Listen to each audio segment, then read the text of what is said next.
Big Boy's neighborhood. It was good until it wasn't. We got No. Kehlani in the neighborhood. How you doing, Kehlani? Wonderful. How are you? I am doing amazing. I can't complain right now. You look very zen right now. Everything going well? Absolutely. I think I'm usually in a state of zen, so it's kind of a normal. But everything's wonderful. How has this safer at home quarantine thing been for you? Honestly, it's been really dope because I've got to challenge myself a lot. What would normally be me running around like a chicken with my head cut off outside during release week is now me running around in circles in my garage like a chicken with my head cut off. So, I get to do it all in sweatpants. Hey. Is being that this is something new, do you find that this would be kind of another way that you can promote as well? Because I know you like to go out and it's kind of hands-on, but do you mind doing this?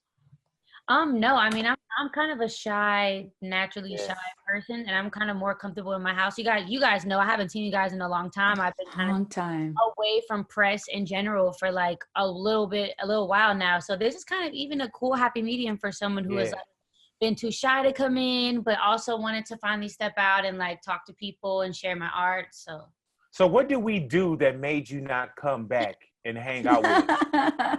Did I smell a certain way? Was it a look? Like what was it? It was not personal at all. I think I just wanted to take some time to just focus on myself and like go inward. And I think when you're constantly putting out and putting out and putting out, then that leaves room for so many people to have input on who you are. When I'm just needed a couple moments to just become a young woman and then, eventually become a mom and just focus on music and just not. I have a tendency to talk a lot once I start talking. So I just kind of wanted to like go inward and zone in a little bit. And you know what? And that's not a problem. Those kind of things you can understand. Plus, I think with the album, I think you put a lot of you in the album. Yes. You know what I'm saying? If we had any questions, if there was anything that we were wondering, do you feel like you peeled off even more of the so-called layers, more of the onion for the newest album? Well, thank you, first of all. I think that I did. I think that I did that in general as a human being once I became a mom. You have to take those times to like be honest with yourself and be accountable with yourself and be accountable in your relationships and your love life and your just expression. And that leaked into my music. And hopefully as I grow and I continue to make more albums, the layers just keep getting peeled back, because each time I make it, I'm realizing I have a lot more layers than I thought. Yeah. What was the biggest discovery that you learned about yourself through becoming a mother that you didn't realize before? I think just the power in my femininity and sexuality. I think that I've always been such a tomboy and kind of very shy when it came to my just sexual energy. And I think that a lot of people always just looked at me as like either kind of adorable or like the home girl. But then like, if you could see through it, then you were like, okay, there's some sex appeal there. But once I became a mom and I became so comfortable with my body and so comfortable with myself and really impressed by my body, being able to take that into my music, I think I kind of made an album that has sex songs. I've never even made sex songs. Yeah, for sure. It was good until it wasn't. Now, the title seemed like low-hanging fruit, but I want you to explain why you came with that title, Kehlani. Well, someone I very much look up to and admire gave me the title. And it was a trip because I was just talking about life and in a regular conversation.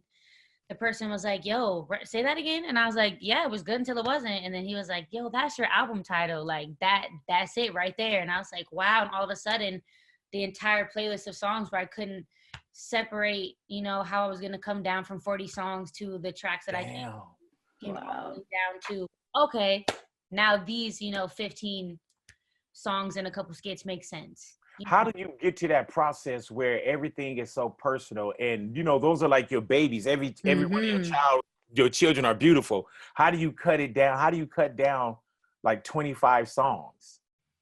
Well, I had so many. I'm telling you, this album was like 3 different albums at first. It went those phases, and as time came and I realized what it was time for in my life versus what it wasn't, and also what people in the public had questions about.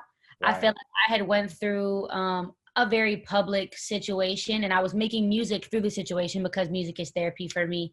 And when it came down to it, to pick it, I was like, you know, like people are going to forget about that situation or forget about that relationship that I experienced in a little while. I might as well get this out because it does mean a lot to me. I did feel a lot of ways about it. It was very real for me. Let me get through that. And anything else, like I could always save that for something else, for another project. And you know, the next time I fall in love or the next time I get my heart broken, hopefully I won't, but like the next time I go through anything in my love life, then it'll be another album and another story. So, you know. How do you continue to let, you know, because you seem like a private person that you got to live in front of everybody. How do you kind of control and not let so much get you to where it's kind of knocking you down? Like we all think that we have a pass into your life.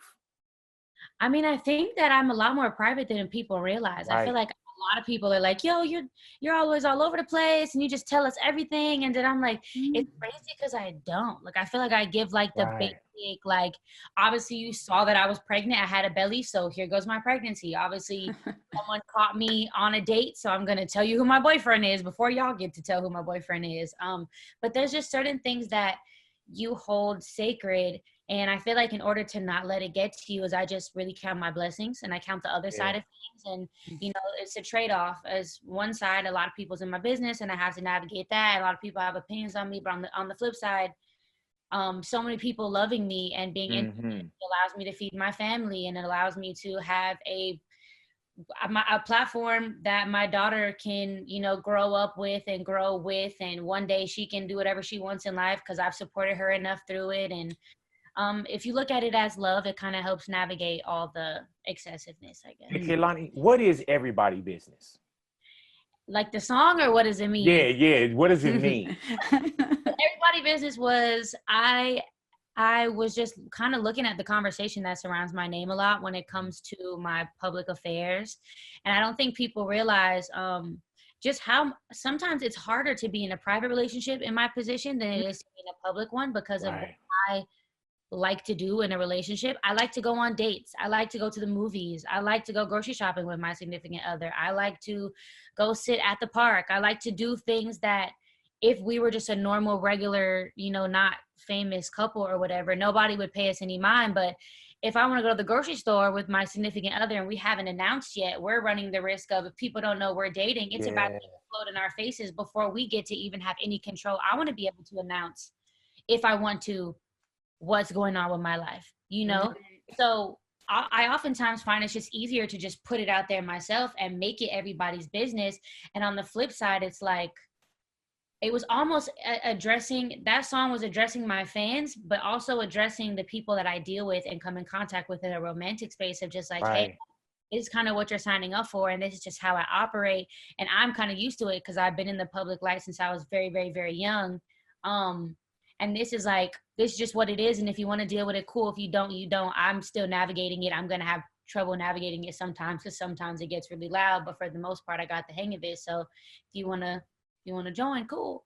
Hey, Kehlani, we do hear people say, well, that's what you signed up for. You know what I'm saying? And when you hear like belong to the streets, that's kind of like, oh, well, that's what you signed up for. How does that make you feel when people say, if not directly to you, but I'm sure you heard it, that's what you signed up for?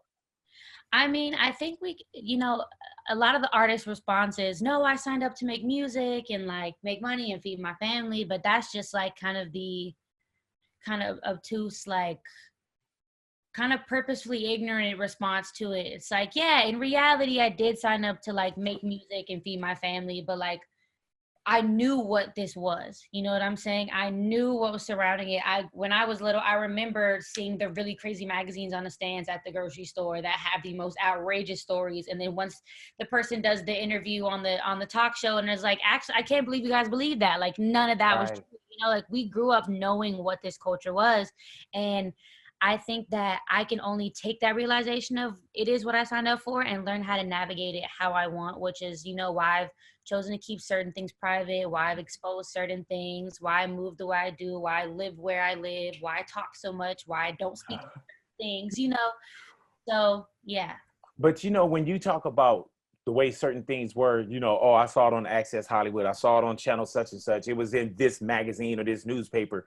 Now with social media, it's a million, billions of those people now that feel like, you know, all they got to do is add and they appear right on your screen.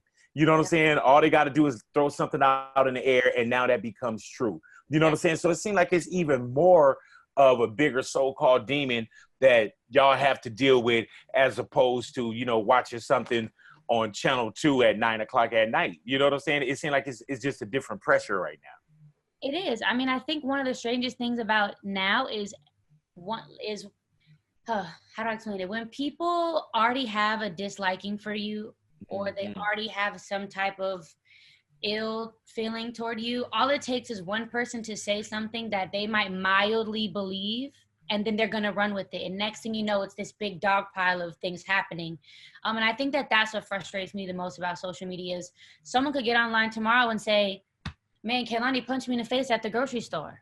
No one was there to see it. No, there's no black eye. You know what I'm saying? There's no proof. But if a bunch of people that already don't like me are waiting for something, a solidified reason, everybody's going to be like, well, she's abusive. We don't like her. She's out of here. You know what I'm saying? And I think that that's a really scary part of social media is people just pick things up and run with it, like with full confidence. And it can be very detrimental to your career and how you feed your family. So, I did, if you will. You recently tweeted out that Grieving is your favorite on the album with James Blake. Why is that? I love James Blake. I feel like I've always been very kind of like, what is it called? Like, I don't know how to say the word. I don't want to say it's doubtful about like how far my music reaches and in what. But I feel like I've always considered like my music to be like, I'm cool in my little corner and like my fans who are my fans, like they really rock with it. But like James Blake just always felt like this like far away, prestigious, like crazy epic, like why would he know I exist? He probably has a little cousin that listens to me somewhere, but like why would James Blake know who I exist? And I've always been a huge fan. Like James Blake, the album just got me through depression. And so just him, first of all, knowing who I was to invite me over after, you know, someone connected us because I said he'd be perfect for a song. And I kind of said it jokingly, like, oh, you know James Blake? Man, I kind of got a song. Like, wow. Like, yeah, like I'll connect you guys. And I was like, what? And then he invited me to his house and I went over there and him and his girl like sat me down, that you made me some tea. I played the music and he was like, yeah, the song You Know What's Up that you just put out, like that's my favorite right now. I was like, why do you know I exist? Like what? Was this obviously the song Grieving, you're talking about grieving a relationship, grieving someone in a relationship. Was that about your last current relationship or just relationships that you've had in general in your life? Yeah, that specifically was about the last relationship that I went through. We had broken up and got back together. And in that time frame, I just really needed space. And I feel like when you're dealing with somebody who kind of isn't used to that someone asking for space and they just think how they show they care is just like excessively being like, no, but I'm gonna fix it. No, but let's figure it out. No, but let's do it. It can make the situation worse. You're just trying to explain, like, I need a moment to kind of grieve this situation and to go through that process of thinking about it and feeling how I actually feel about it before I can even consider moving in a different direction. It feels very claustrophobic and it feels very like heavy. And I feel like the song kind of to me feels like that feeling. So yeah. When you do write something, Kehlani, and we know it's going to come out and you're going to share it with the world, do you share it with the person first or do they listen the same way that we listen? Like if we're speaking on YG, does he listen the same time Big Boy listens, or do you say, hey, this is what I'm doing? I think it depends. I mean, we were still together when I made most of this album. I mean, we were still. Was he at the studio door like, what the hell is going on? Like, damn. No, there was times where, you know, I had to be real. Like you knew what it was when you signed up. You know what I'm saying? Like you're someone whose therapy for them and the way they express is through music. So like you're gonna hear when I was mad at you. You're gonna hear when maybe I felt like I was mad at myself. You're gonna hear when, you know, I was really happy and I loved it. When I was worried about you, when I was worried about me. You're gonna hear all of those things. And anything he hasn't heard has obviously been made after we haven't been in communication. But so he probably will hear some of it like a fan. When I hear Change Your Life with you and Jhené Aiko, that's one of those too, where I'm like, damn, because usually it's the fellas that saying, oh, I changed your life, I did, you know what I'm saying? But how cleverly and how beautifully it was written and sung, like, you know what I'm saying? Like it's really an upgrading somebody, not that old pimp talk of change your life. I got you, you know. So how was that making that record? And you and Jhené Aiko, like, beautiful. The way that is beautiful. It's like one in the same damn near. It's a perfect combination. Like, do you go into that knowing that it is Jhené and this is the message that I want to convey on this particular song? Well, actually, the song was just me at first. In the All Me video, it goes into a sneak preview of Change Your Life, which is half of the song.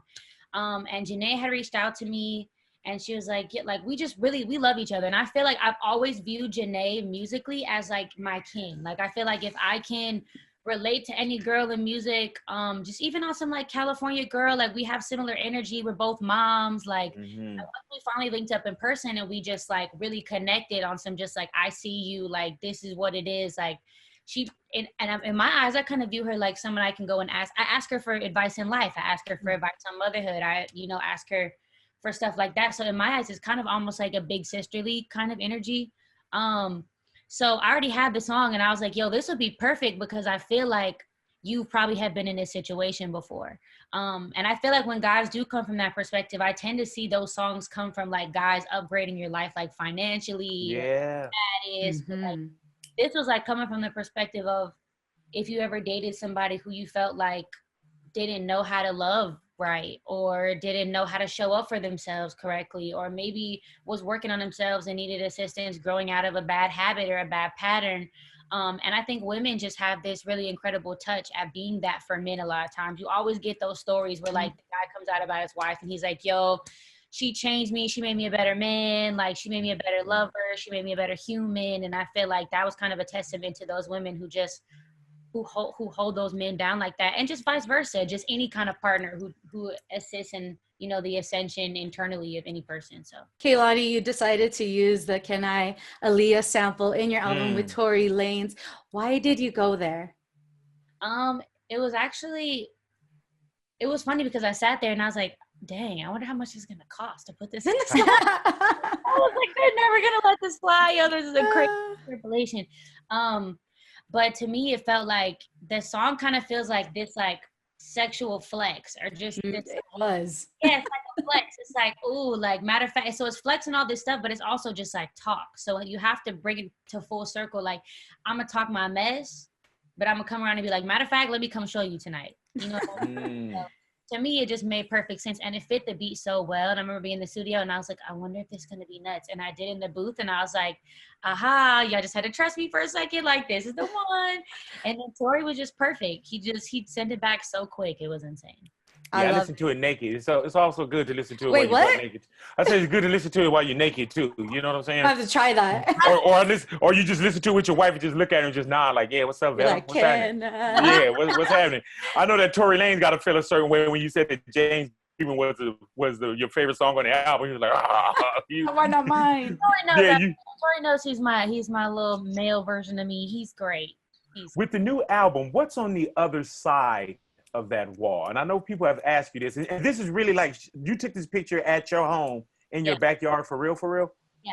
Like, every day I've been counting down to the album, and on certain days I'm posting a picture in front of the same wall on my Instagram with the countdown under it. Like, this wall is going to be forever legendary. Shout out to whoever lives in this house after me. They're going to have to know this was the wall. But what's on the other side of the wall, the whole album cover and the back cover explains. I wanted to just make sure the back cover was a surprise, because obviously when looking at the front cover, you know that I'm distracted by something. Something really got me so shook that, like, I've stopped whatever I was doing, whatever I was watering, to glance over the wall. And clearly it's got me captivated. I done rolled a chair over there like a nosy neighbor. I'm trying to figure it out. Then when you see the back cover and you see that whatever you thought was crazy enough for me to be looking at is actually behind me in my own space, but then you see my face and it's crying, so that still means whatever I'm looking at is crazy enough as well. Yeah. It was this cycle, like, of repeated kind of like, it's perspective. It's like, things are good, you think it's good, then the perspective flips and it's bad, then the perspective flips and it's good, and it's kind of this consistent duality. And also, I have this water hose. I'm trying to put out the fire in my own space. you know. Put the fire to I put out the fire to everything that's behind me, but I realized looking in front of me, it's also hectic, and moving on can sometimes be just as crazy as what's behind me. So I'm really liking what also the fans are interpreting as, because I'm seeing all these crazy, like, long-winded paragraphs and just like dissections of it, and I think it's dope. Do you get not nervous, but nervous for lack of a better word, when you're putting out a new project, like how it's going to be received? Yeah, I think every artist naturally has the nervousness of how someone's going to be received, because it's their baby, you know what I'm saying? And you can't, there's this anxiety, because you won't be able to explain yourself to every single person who doesn't get it. And then people get really loud and they're like, yeah, well, this just didn't make no sense, so F the whole thing, you know what I'm saying? So you just get in the headspace of like, dang, like I won't be able to explain this, or like, I know, what if they don't understand this part? But at some point you have to, and someone told me this the other day and I really loved it, and I'm gonna take this advice from me every project, and it was that no matter what anybody says about it, it's not going to change how it sounds. It's not going to change the fact that it's out. It's not going to change what it is. You made it. It's out there. Like, no matter what anybody says, you can't go take it back in the studio and fix it. So is it a different recording process now that you are a mom? You know how there's different energies that you can tap into? Yeah, I mean, one, I have a toddler running around the studio unplugging. She's running around, and she just started walking like after the album, thank God, because if it was during the album, she would definitely be way crazier. But she had just started really grabbing things, so she's like erasing song names off the board and like pulling things out of sockets, and I'm just like, it's just a different level of patience. And I have so much patience with her because you just understand they're just getting to know their body and their senses and their surroundings, and she's going to be in the studio a lot with me. So I think that patience has carried also into just how I'm making music. I have more patience with engineers. I have more patience with taking my time on the song. I have more patience with there being 72 million versions of one song. So yeah, it's definitely different. I love that Megan was in the skit. Are we going to be hearing some more Kehlani and Megan Thee Stallion on a track? Yeah, I mean, the thing is, with my real friends, anything is always possible. Like, we can make 50,000 songs when we're actually friends, because that's when the creativity isn't some like industry link up. We'd make a good song, we'd sound together. We will make music because we enjoy the process together, because we really love each other. You know what I'm saying? Same goes for anybody that's my friend. I want to make way more songs with Tori and James and Lucky, everybody who's a part of the whole album. Like, I love every single one of them as a person. So how was it when you first met Megan? Like, how was that energy? Because you two, when I saw the picture, I was like, oh my God, I love this so much.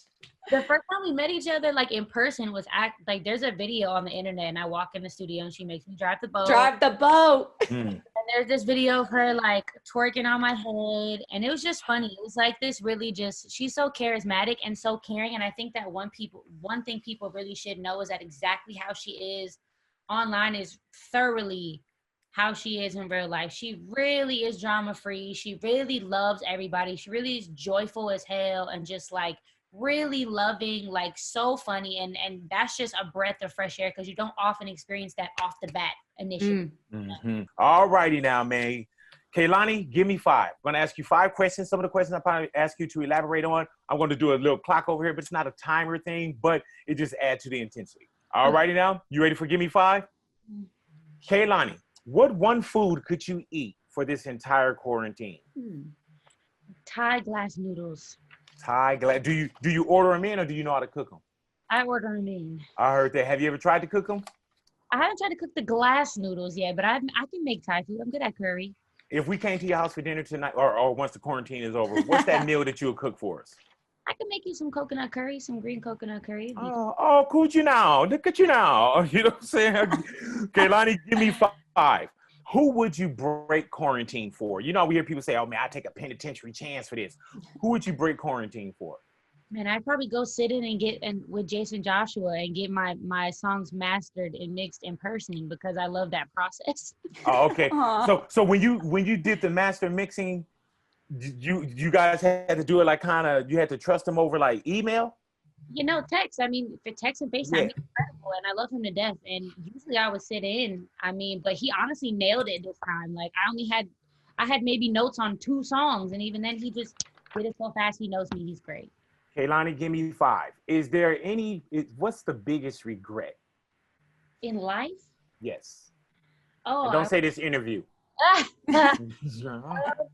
think I don't know. Maybe that I left art school so early and went to regular public high school, because if I'd have just finished, I would have probably still know how to read music. And also that I switched from Spanish to French, because I'd probably still know how to speak Spanish. Man. And especially, how many French people are you running into on the daily? You know what I'm saying? I remember when I took Spanish, my teacher was like, this is the only language that you can go outside and you can practice this. You know what I'm saying? Oh, man. I got you. You totally effed that one up. What celebrity would you not let in your house during quarantine? Donald Trump. Oh, damn. Speaking of that. Out of my house ever. Amen. Now, let me ask you this. If you had to look at a nude picture, all righty? And this would be like quarantine is over, we could walk out tonight, we could walk out today. You get a picture of Donald Trump and you get a picture of Joe Exotic. If you had to look at a nude picture of Donald Trump or Joe Exotic, whose nude picture would you look at? I'm definitely looking at Joe Exotic, because I feel like he just like maybe spiced it up. He probably will pose. He probably got the background probably looked nice. Yeah, probably got like a little landing strip and some heroin in his ass, like all kind of stuff like that. Some tigers. Yeah, and got a lot of men around him that didn't know that they liked other men. Real freaky and artsy. Give it to me. I love it. I heard that. Anything to stay away from Trump. She was like, big, anything. Give it to me, Kehlani, y'all. give me 5 right there, man. Big Boy's Neighborhood. All right. That was 1, 2, 3, 4, 5. Yepper. All righty. Let's wrap up, I think, Kehlani. 3, 2, 1. Real 92.3, LA's new home for hip hop, urging you to stay home. Saving lives starts with you. Kehlani, definitely want to thank you for coming into the neighborhood, Queen. And I can't wait till we do this again. Yes, in person. You know what I'm saying? Yeah. Guys, when all this is however this will be back to normal, but when it's back to normal. What's the first thing you want to do when you so-called get out? I want to take my daughter to the park. I heard that. Like, she needs to go be outside. She needs to hang out with other babies. Like, she's just around a bunch of adults and she needs to socialize. I heard that. Well, hopefully we'll all come together. We'll be around each other very soon. Not too soon, but soon. You know what I'm saying? Yeah, not too soon. Congratulations on the album. Thank you. Yeah, yes. Congratulations really on a great project. It was good until it wasn't available for you on all platforms right now. Big Boy's Neighborhood. Jace, anything with Kehlani before we wrap her up? I am good with Kehlani. I just need pickups with you. Kehlani, we appreciate you, Queen. Happy belated birthday, by the way. Kehlani, how old did you turn? 25. Quarter of a century. I know. 25. You guys remember when I was little coming in the station? Do you feel old or do you feel like, please don't say you feel old. I feel old. I don't Sean, feel can you get old. out the session right now? Older. Yeah, I just turned 50. So wait till you get here. And when you wake up and your knee hurt for no reason and shit, you know what I'm saying? Like, you know, I'm getting these little lines in my face. I don't know where this shit is coming from. It's just a mess. You know what I'm saying? It was good until it was. it was good until it was. Everywhere. For everything. Yeah, man. Like, oh, it was good until it wasn't. Ground turkey. It was good until it wasn't. All righty, Queen. We're going to let you go ahead and do your thing, baby girl. We love you. Bye. Love you. Real talk. Bye.